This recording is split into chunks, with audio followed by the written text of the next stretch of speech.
Hello everyone, this is Gail from Gail's Upstairs Studio. In today's video, we are going to be playing around with these ink brushes from Sennelier that you saw in my Christmas present haul a couple of videos ago. I have taken them out and I have played with them a little just to get them primed and make sure that they worked. And you will notice there's something a little strange in here. This was the red ink brush and the color is primary red, and I opened it up and got it all set to go, and it was pretty much pouring ink out on to the surface, and I realized there was some sort of a problem in the mechanism up in here. So what I did was, I'll pull all of these out of this package now. What I did was load it into a water brush just so that I could show you the color of the ink. And the rest of the pens, the rest of the ink brushes seemed to be fine. There was just a problem with this one. And it seems to work okay in the water brush, though you will see they work very well in the ink brushes.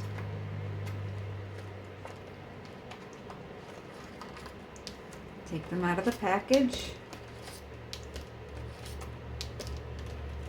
What I'm going to do in this video is I'll be showing them to you and I will be telling you the colors, and then I'm going to kind of do a swatch on this paper, which is Bristol paper. It's smooth paper from Strathmore. I think it's 100 pound.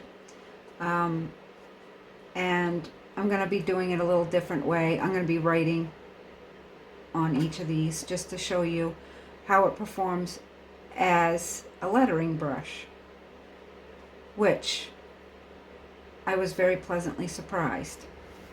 And this paper here is watercolor paper, and I'm just going to be trying it out, see what it can do with the blending and things like that on here. I just wanted to read what it says about it.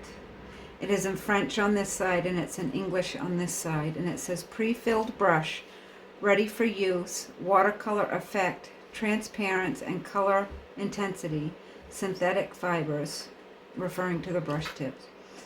Blendable, water-soluble, permanent when dry, and pigment-based ink.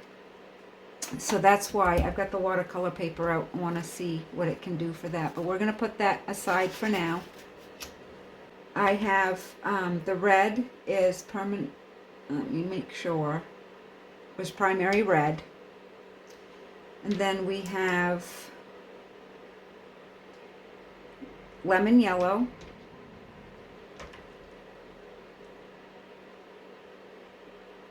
Yellowish green. Cobalt blue hue, burnt umber, and ivory black.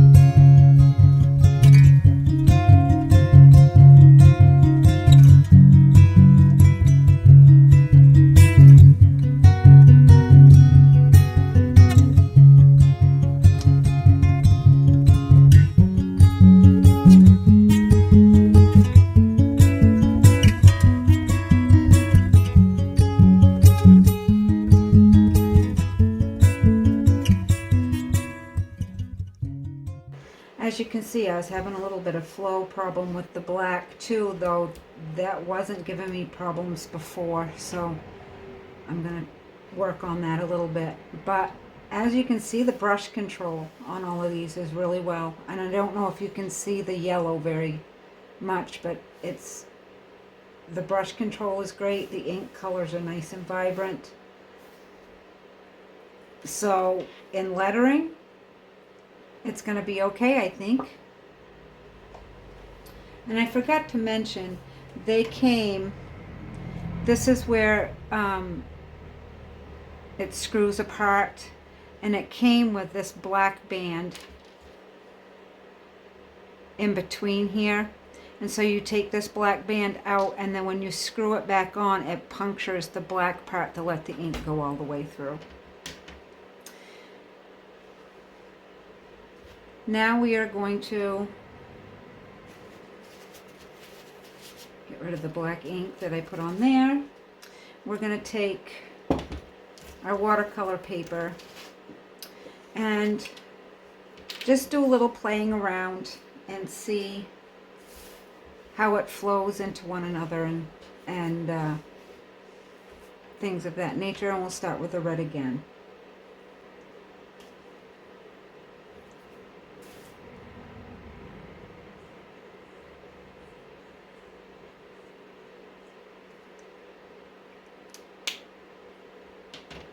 Now I'm going to take some water and just see how that blends.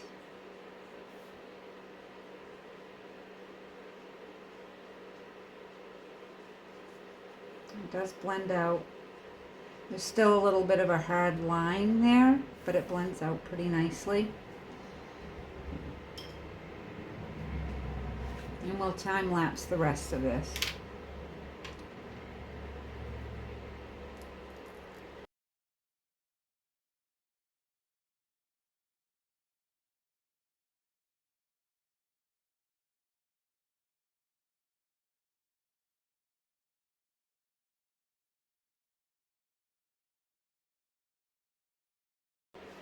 There, as you can see, those all blended quite nicely out to a very light value.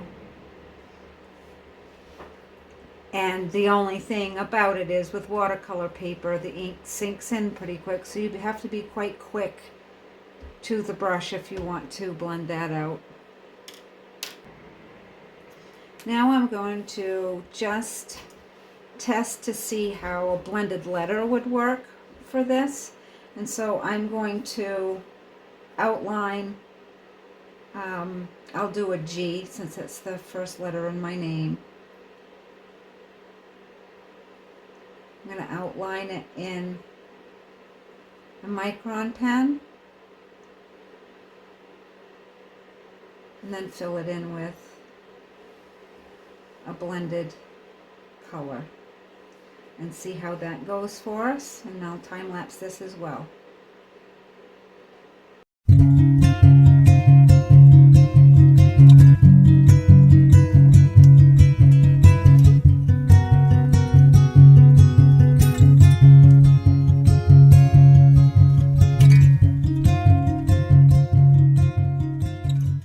As you can see, it blends very well and it makes a blended letter look very nice and ombre effect all the way through it. I'm going to try one more thing while I'm at it here.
There, and this is just very rough, just experimenting to see what we'll do. I really do like the way it performs in both ways. I will say it's going to take a little getting used to controlling the flow of the pens. I'm going to bring this up so you can see it better. But it works for lettering and for painting. So that was fun to do. I think that I will probably continue to play with these in my studio, and I'm really happy with the way it turned out, and I'm glad I got them. So I'll see you next time. Bye.